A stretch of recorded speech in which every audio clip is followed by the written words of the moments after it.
Que el Señor te bendiga ricamente. Le saluda a su amigo y hermano Esgin Calderón Valverde. Bienvenido a este programa para líderes cristianos para bendecir a la iglesia del Señor. Antes de iniciar con el programa de hoy, quiero invitarlos para que visiten las páginas de su servidor. Páginas que han grabado los diferentes videos que tenemos en YouTube y los han organizado de manera sistemática para facilitar la búsqueda de los diferentes temas para los líderes cristianos, obviamente. Tenemos esta página de la Casa de Oración, dos páginas de la Casa de Oración. Esta la tenemos en página web gratis, muy sencilla de usar, donde vienen temas como, cursos de griego. Estos cursos de griego, viene análisis gramaticales, donde usted sencillamente ingresa con un clic. Viene también los cursos de hermenéutica que estamos grabando, y vienen otros temas parecidos. Igualmente tenemos la página en Overblock, una página que tiene un menú amplio para que usted pueda explorar. Tenemos también en Facebook el grupo Teología y Hermenéutica Bíblica con énfasis en gramática griega. Es un grupo hecho para líderes cristianos, donde estamos compartiendo una cantidad de temas relacionados con la formación cristiana, con la teología, etc. Yo lo insto para que usted ingrese y sea parte de este grupo, participe si es teólogo o si tiene conocimientos en hermenéutica, compartiendo sus conocimientos con los líderes cristianos. También yo lo insto para que usted visite el canal de YouTube, explórelo. Hay listas diferentes donde también los temas vienen organizados y usted puede ser de alguna manera bendecido con alguno de los temas que ahí presentamos. Para acceder a estos recursos, escriba en Google mi nombre, así de sencillo, y ahí aparecerá mi nombre, Esgin Calderón Valverde, y aparecerán primero el canal de YouTube. En este momento está apareciendo, luego aparecen las páginas gratuitas que les acabo de mencionar, aparece Facebook para que usted pueda ingresar y pueda también ser parte de estos grupos. Y también quiero invitarlo para que se inscriba en el diccionario digital escavadigital.com. Este diccionario, escavadigital.com, es un diccionario que nos sirve para traducir textos griegos. Es más que un diccionario, porque aparte de la palabra que trae, la palabra como aparece en el Nuevo Testamento, nos va a dar la categoría gramatical a la que pertenece, los accidentes gramaticales del término, el paradigma al cual pertenece y los textos bíblicos en el Nuevo Testamento donde esa forma concreta aparece. Aparte de la traducción, esta herramienta es útil para traducir textos del Nuevo Testamento. Muy sencilla de utilizar, muy fácil de utilizar.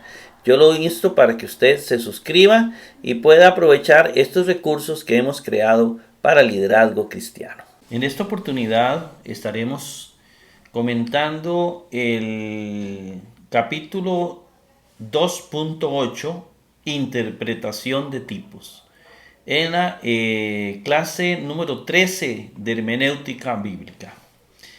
Quédese con nosotros.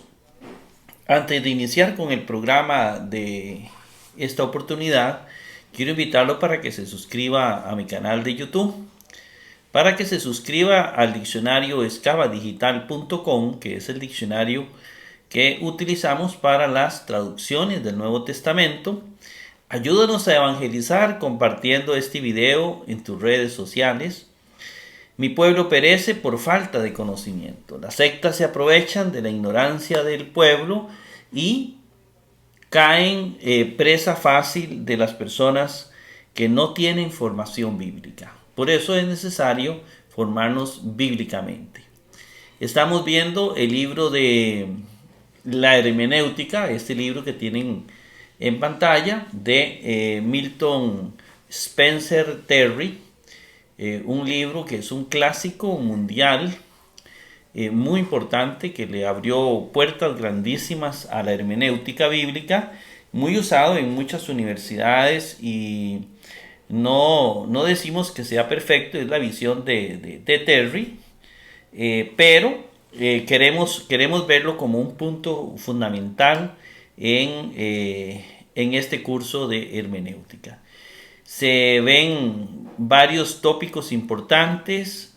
Hemos desarrollado toda la primera parte. Esta segunda parte, con estos capítulos, los hemos desarrollado.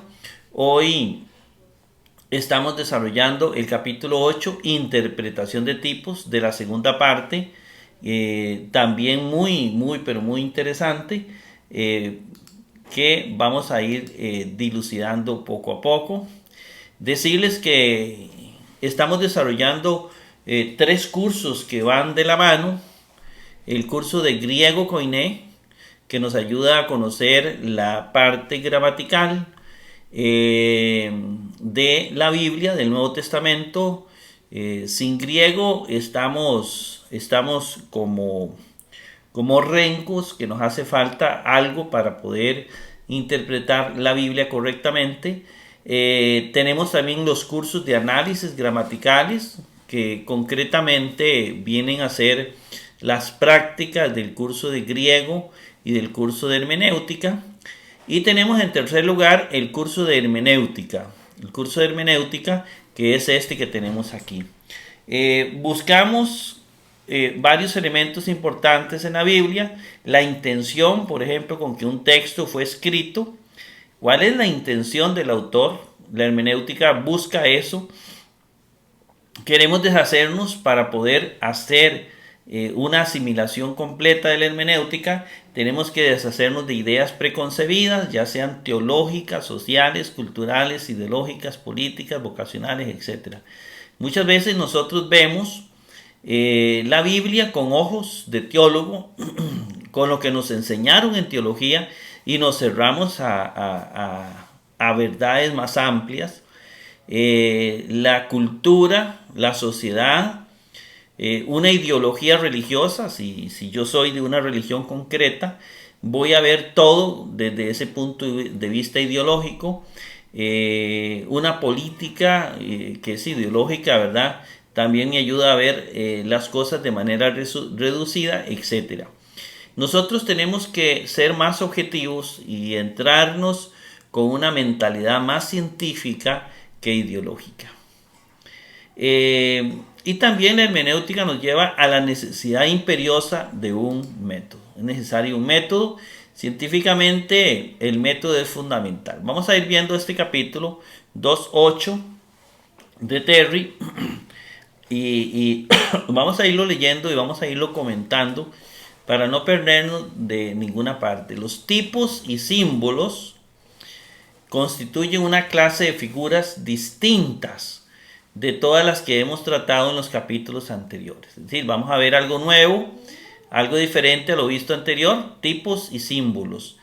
En este vamos a ver tipos, en el 9, en el 2.9 vamos a ver símbolos. No son, hablando con propiedad, figuras de lenguaje. No son figuras de lenguaje. Se parecen unos a otros en que son representaciones juiciosas de verdad religiosa y moral. En eso se parecen, son representaciones juiciosas. En general puede definírseles como figuras de pensamiento en las que por medio de objetos materiales se ofrecen a la mente vívidos conceptos espirituales. Kraft define los tipos y los símbolos como especies diversas del emblema. Los símbolos de la Biblia se elevan muy por arriba de los signos convencionales en uso común entre los hombres y se emplean especialmente en las porciones apocalípticas de la Biblia para presentar aquellas revelaciones dadas en sueños, en visiones, que no podrían hallar expresión conveniente en términos ordinarios. Es ahí donde juega un papel importante. Puede decirse que los tipos y símbolos que hay en la Biblia armonizan en su carácter general como emblemas, pero difieren notablemente en método y designios especiales.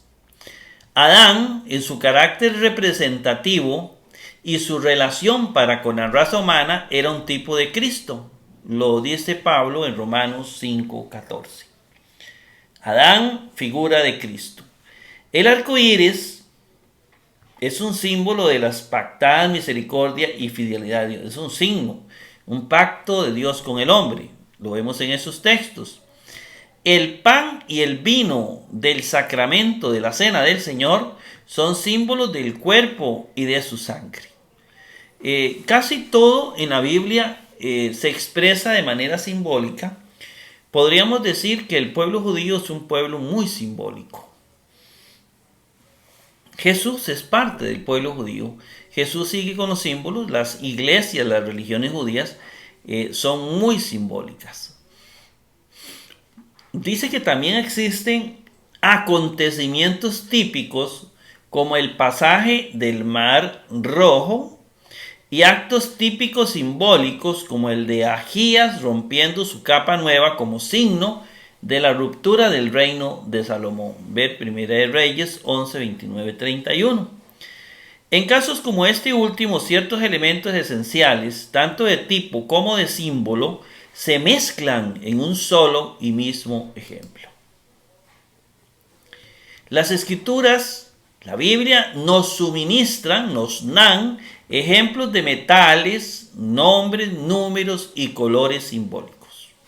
El símbolo difiere del tipo en ser un signo sugestivo más que una imagen de aquello que está destinado a representar. La interpretación de un tipo nos obliga a mostrar alguna analogía formal entre dos personas, objetos o acontecimientos.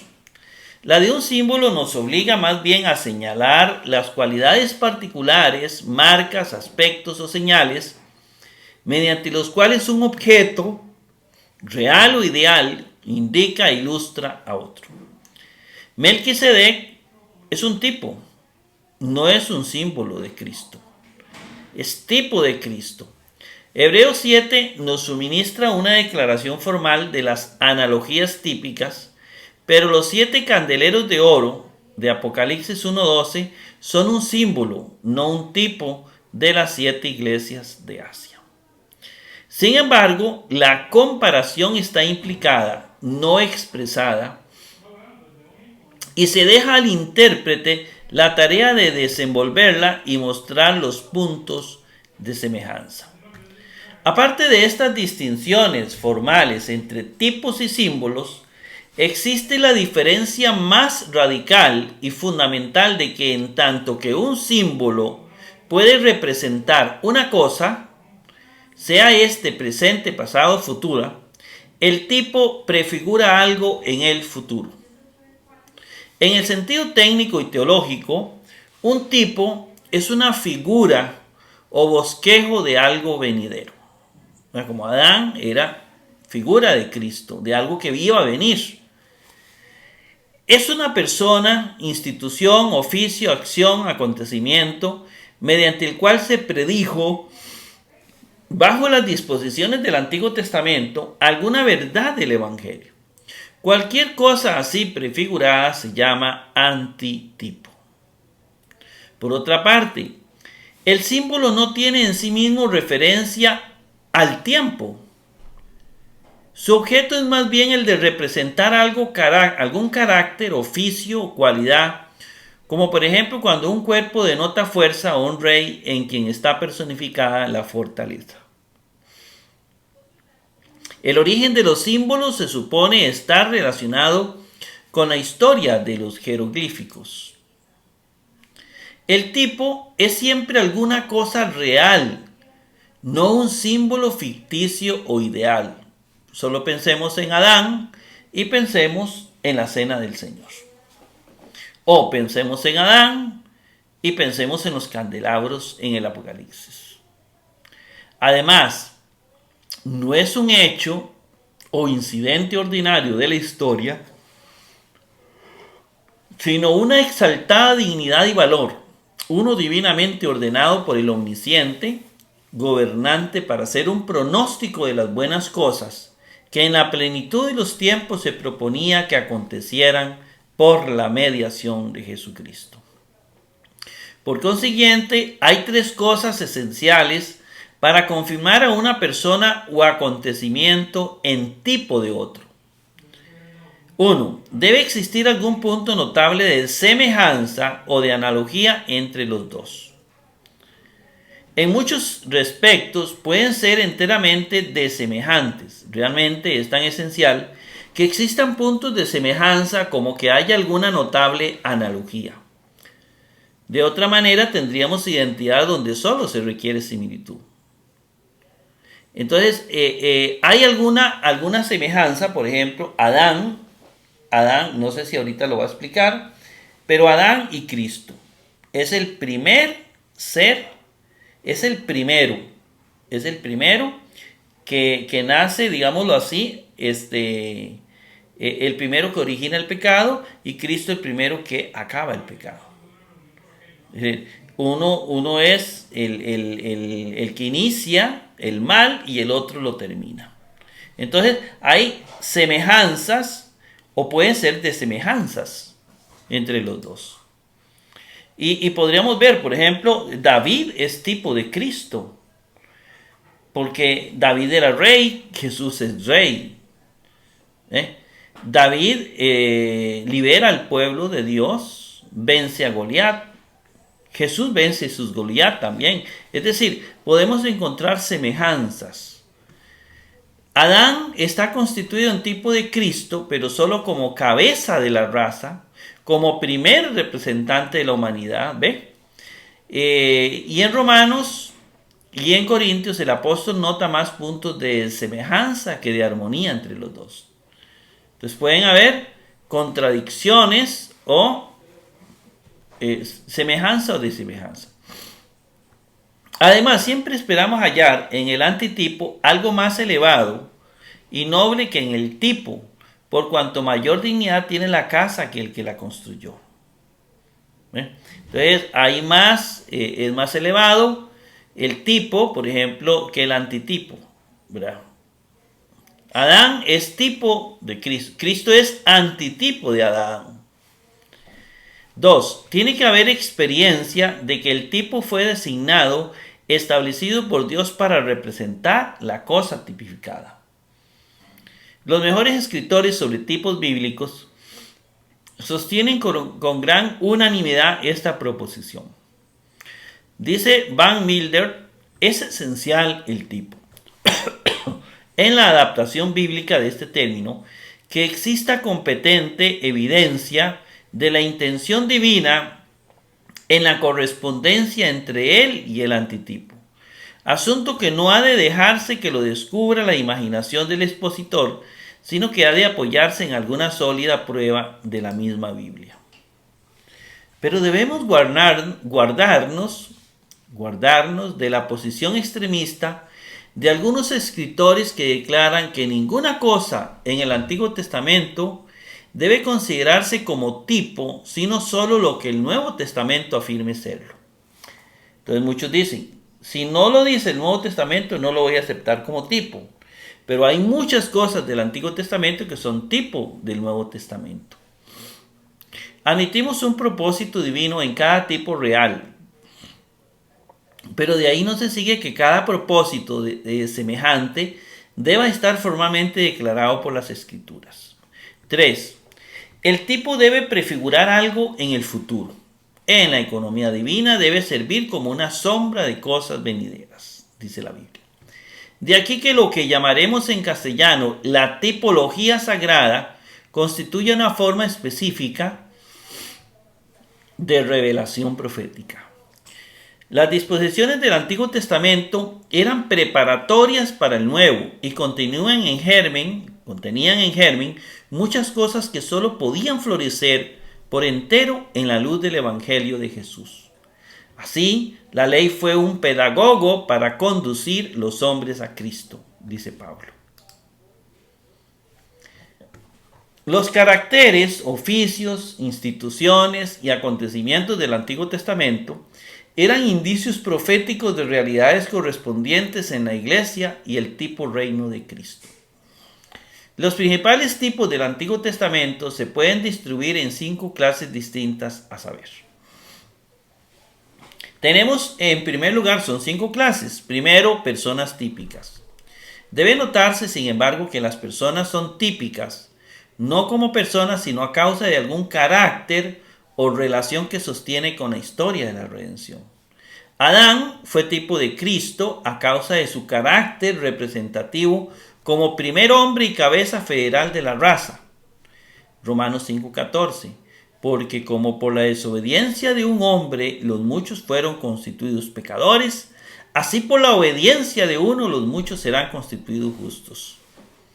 Hay una desemejanza que hace que Adán sea tipo de Cristo. Romanos 5:19, fue hecho el primer hombre Adán en ánima viviente, el postrer Adán, que es Cristo, en espíritu vivificante. 1 Corintios 15:45, Enoc pues puede ser considerado como tipo de Cristo en que por su vida santa y su traslado, ¿verdad?, fue arrebatado al cielo, sacó a la luz la vida y la inmortalidad al mundo antediluviano, antes del diluvio. Elías el tisbita de la misma manera fue constituido tipo de la ascensión del Señor. Subió en carro de fuego. Estos 2 hombres fueron también tipos de la potencia de Dios y del propósito de transformación sus santos en un instante, un abrir y cerrar de ojos, a la final trompeta, según Pablo. En el espíritu y poder de su ministerio profético, Elías fue tipo también de Juan el Bautista. La fe de Abraham en la declaración de Dios y su consecuente justificación, cuando aún era incircunciso, le constituyó en tipo de todos los creyentes justificados por la fe sin las obras de la ley. Su ofrenda de Isaac en época posterior, Génesis 22, hizo de él un tipo de la fe que obra, enseñando que el hombre es justificado por las obras y no solo por la fe. Pueden también descubrirse relaciones típicas en Melquisedec, José, Moisés, Josué, David, Salomón, Zorobabel. Ahora vamos a instituciones típicas. Vamos a las instituciones típicas. Los sacrificios de corderos y otros animales cuya sangre se consagraba a hacer expiación por las almas de los hombres eran típicos de Cristo, quien como cordero sin mancha y sin contaminación fue ofrecido una vez para agotar los pecados de muchos. El sábado o día de reposo es un tipo del eterno descanso del creyente, según Hebreos 4:9.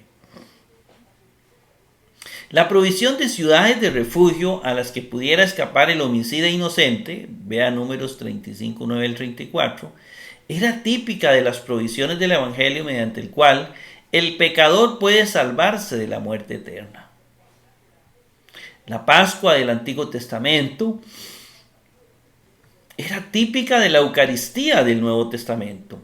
La fiesta de los tabernáculos fue un símbolo de la acción de gracias universal de la iglesia del último tiempo. Zacarías 14:16. La misma teocracia del Antiguo Testamento era un tipo y sombra del más glorioso reino de Dios del Nuevo Testamento. Ahora veamos oficios o dignidades típicos. Es decir, veamos tipos en los oficios o en las dignidades. Cada santo profeta del Antiguo Testamento, al ser un medio de revelación divina y mensajero enviado por Dios, era un tipo de Cristo. Era en el oficio de profeta como Moisés, fue tipo de Jesús. Los sacerdotes, especialmente el sumo sacerdote, en el desempeño de sus deberes sacerdotales, era tipo de aquel quien por su propia sangre entró por una sola vez en el santuario, obteniendo eterna redención. Cristo es también como rey, el antitipo de Melquisedec, que fue rey de justicia y de paz. De David y Salomón y de cada uno de quien Yahvé pudo decir, he puesto mi rey sobre Sión, monte de mi santidad. Así que el Señor Jesucristo une en sí mismo los oficios o dignidades de profeta, sacerdote y rey, y cumple los tipos de las anteriores dispensaciones. Veamos algunos acontecimientos tipos también. Bajo este rubro puede incluirse, por ejemplo, el diluvio, el éxodo, el viaje por el desierto, la suministración del maná, la provisión del agua de la roca, la elevación de la serpiente de bronce, la conquista de Canaán, la vuelta de la cautividad babilónica. Según Pablo, acontecimientos y experiencias como estos les acontecieron, dice Pablo, en figura, es decir, en tipo. El término griego es en tipo. Y están escritas para nuestra admonición, en quienes los fines de los siglos han parado. Algunas acciones tipo o típicas. Tan abundantemente participan estas de la naturaleza del símbolo que con propiedad podemos designarlas como simbólico típicas y tratarlas como en capítulo aparte. Hasta donde fueron proféticas de cosas venideras, eran tipos y pertenecen esencialmente a lo que hemos definido como acontecimientos típicos. Hasta donde fueron señales sugestivas de lecciones de valor actual, eran símbolos. El símbolo puede ser un nuevo signo visible externo. El tipo siempre requiere la presencia y la acción de un agente inteligente. Así que debe notarse que los caracteres, instituciones, oficios o acontecimientos típicos son tales por el hecho de introducir la actividad o servicio de algún agente inteligente. La serpiente de metal, considerada meramente como signo, un objeto el cual mirar, fue más bien un símbolo que un tipo. Pero la agencia personal de Moisés en colocarla sobre un palo y de hecho mirarla a los israelitas mordidos, coloca todo el asunto en la categoría de los acontecimientos típicos, pues como tal fue principalmente una predicción. El milagro del vellón, en Jueces 6, 36, 40, no fue tanto un tipo como un signo simbólico, una gran señal milagrosa. El Señor cita el caso de Jonás no solo como tipo profético de su entierro y resurrección, sino como una señal simbólica para aquella generación mala y adúltera. Los actos tipos simbólicos de los profetas son, veamos algunos. Isaías caminando desnudo y descalzo durante 3 años. Tipo simbólico. Jeremías tomando su cinto, escondiéndolo cerca del Éufrates. Su visita al alfarero y el observar cómo trabajaba éste. Su destrozo del vaso del alfarero en el valle del Hinón. El ponerse un yugo al cuello como signo para las naciones.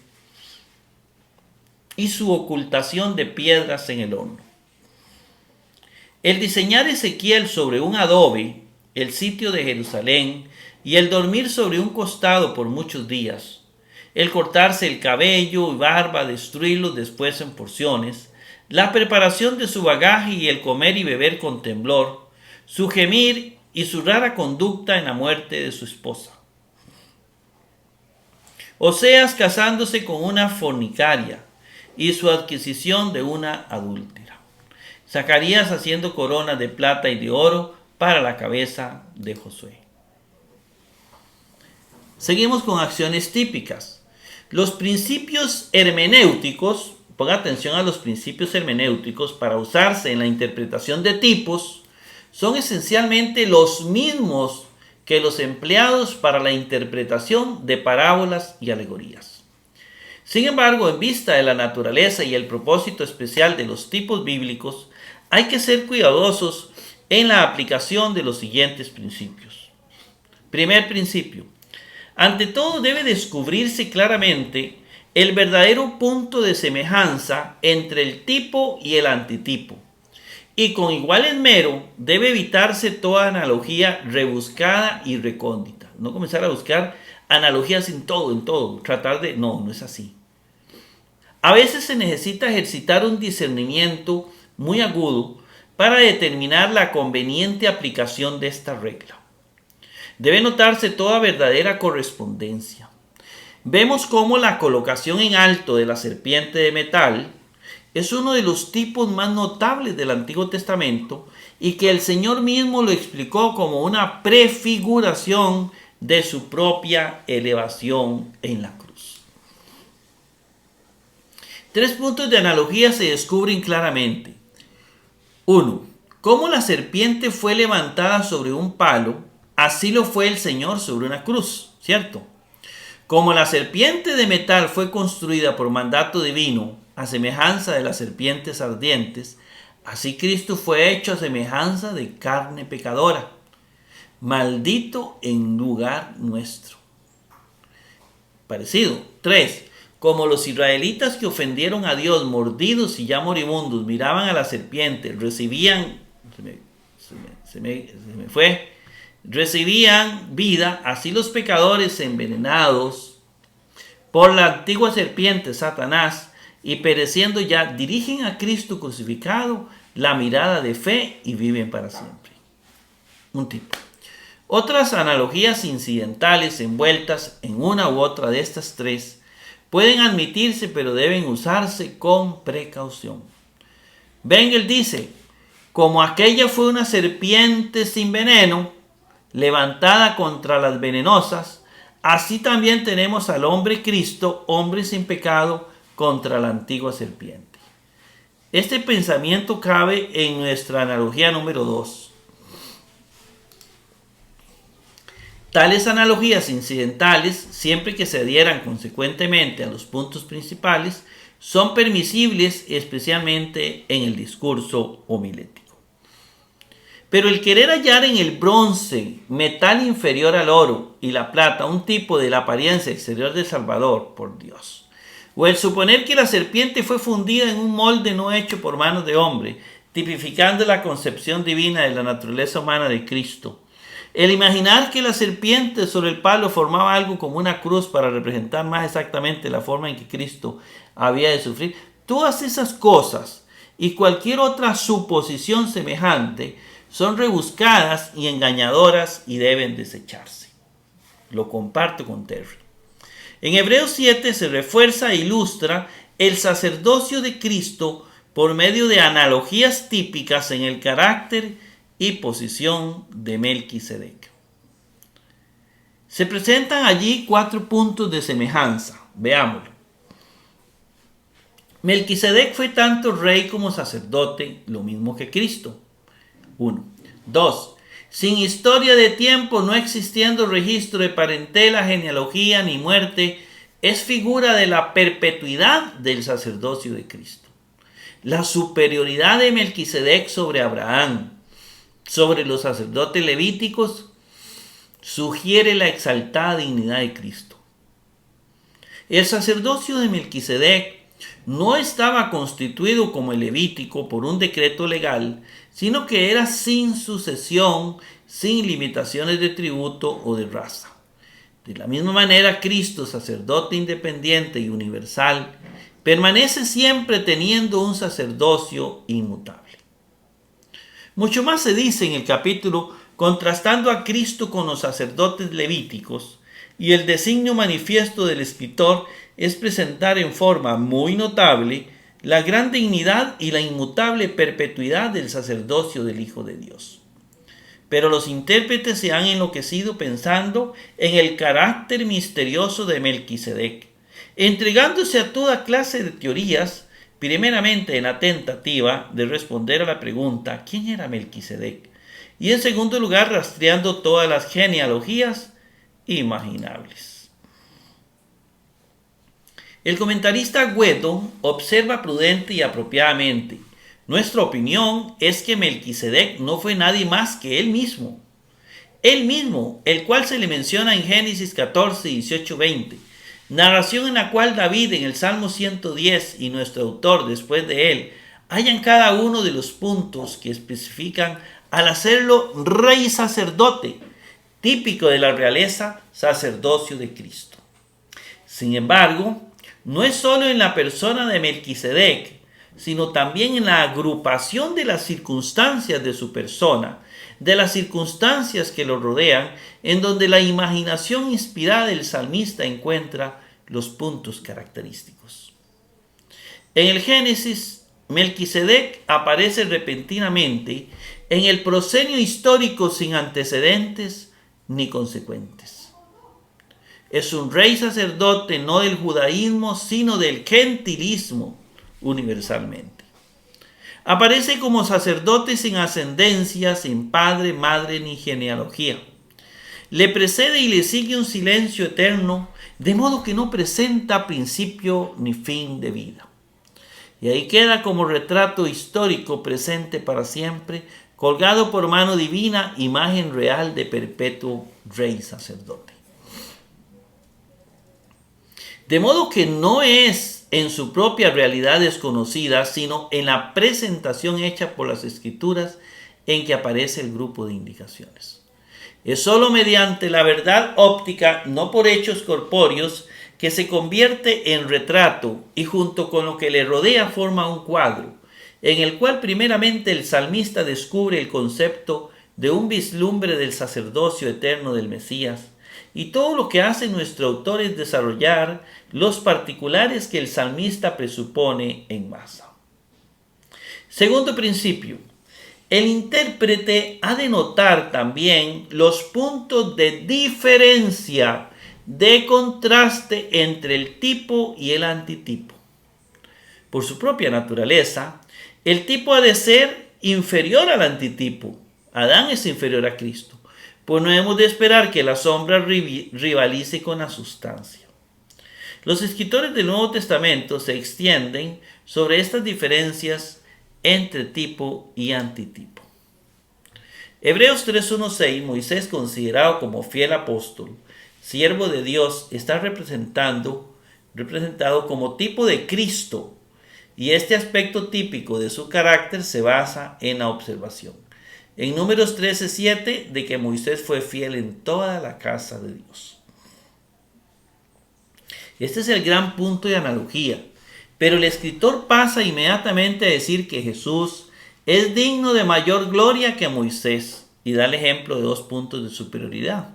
1.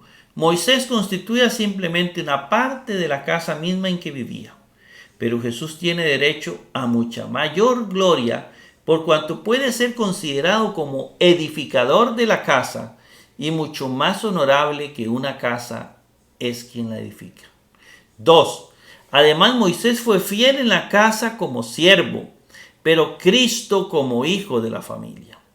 Con mucha mayor extensión se dilata este escritor acerca de la superioridad de Cristo, el gran sumo sacerdote, comparado con los sacerdotes levíticos del orden de Aarón. En Romanos 5:14 se declara a Adán tipo de aquel que habría de venir. Y todo el célebre pasaje de los versículos 12 al 21 es la elaboración de una analogía típica que solo tiene fuerza en cuanto envuelve ideas y consecuencias del carácter más opuesto. El gran pensamiento del pasaje es este: de la manera como por la transgresión de un hombre, Adán, un juicio condenatorio que envolvía muerte, pasó sobre todos los hombres, así también por medio de la justicia de un hombre, Jesucristo, la dádiva gratuita de gracia salvadora, envolviendo justificación para vida, vino a todos los hombres. Pero en dos versículos, 15 y 17, el apóstol hace resaltar varios puntos de distinción en los cuales la dádiva gratuita es no como la transgresión. Primero, difiere cuantitativamente. La transgresión envolvía la irrevocable sentencia de muerte para los muchos. La dádiva gratuita abundaba con múltiples provisiones de gracia para los mismos muchos. Tus polus. Difería también numéricamente en el asunto de transgresiones, pues la condenación seguía a un acto de transgresión, pero la dádiva gratuita provee justificación de muchas transgresiones. Además, la dádiva difiere cualitativamente en sus gloriosos resultados. Por la transgresión de Adán reinó la muerte, adquirió dominio sobre todos los hombres, aun sobre aquellos que no pecaron a la manera de la rebelión de Adán, pero por un hombre, Jesucristo, los que reciben la abundancia de su gracia salvadora reinarán en vida eterna. Ahora vamos al tercer principio. Los tipos del Antiguo Testamento no son susceptibles de completa interpretación, sino a la luz del Evangelio. Pongan atención a este. Con demasiada frecuencia se ha supuesto que los antiguos profetas y santos estaban poseídos de pleno conocimiento de los misterios de Cristo, que entendían vívidamente el profundo significado de todos los tipos y símbolos sagrados. Eso se creía. Que a veces tuviesen alguna idea de que ciertos hechos e instituciones anunciaban mejores cosas que habían de venir, puede admitirse. Pero de acuerdo con Hebreos 9, 7, 12, el significado de los más santos misterios del antiguo culto no fue manifiesto mientras el tabernáculo externo permaneció de pie. No sabían todo. No sabían lo que venía. No sabían que Cristo iba a ser Dios entre nosotros, etc. Los antiguos adoradores no solo no entendieron esos misterios, sino que los misterios mismos, las formas de culto, viandas, bebidas, diversos lavamientos, ordenanzas acerca de la carne impuesta hasta el tiempo de la corrección, eran incapaces de perfeccionar a los adoradores. En fin, todo el culto mosaico era en su naturaleza y propósito preparatorio y pedagógico, y cualquier intérprete que pretenda que los antiguos perciban claramente lo que el Evangelio revela en los tipos del antiguo, está expuesto a caer en extravagancias, a envolverse en conclusiones insostenibles. Un hecho que no hay que olvidar es que tanto el tipo como el antitipo transmiten exactamente la misma verdad, pero bajo formas adecuadas a diferentes grados de desarrollo.